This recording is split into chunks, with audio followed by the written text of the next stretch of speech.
Chi parla dell'infettività di questo virus non sa quello che dice, perché l'infettività si misura sperimentalmente e sull'uomo non è possibile fare alcun esperimento. Senza numeri e senza misura non è scienza, solo chiacchiere.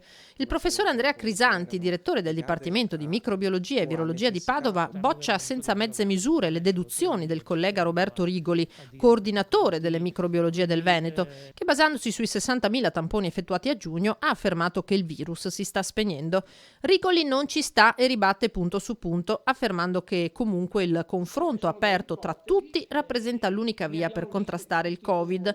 Più che confronto assomiglia a uno scontro, ma tant'è. Il direttore generale dell'ULSS 2, Francesco Benazzi, accoglie con favore la disamina di Rigoli. Oggi il virus è depotenziato, noi ci auguriamo che questo depotenziamento vada verso l'annullamento completo e quindi si possa dire ad ottobre che tutto è finito. È chiaro che bisogna tenere la guardia alta e bisogna cercare di evitare promiscuità. Una delle prove della minore aggressività del virus è che all'ex caserma Serena si contano solo 2 contagiati, entrambi già dimessi. La quarantena per gli ospiti è finita oggi e i nuovi tamponi sui contatti più stretti sono tutti negativi. Preoccupano semmai altri scenari, come gli assembramenti nelle località balneari. È vero che è passata sta virulenza, il virus è poco, però credetemi, dobbiamo cercare comunque di rispettare almeno le norme del distanziamento.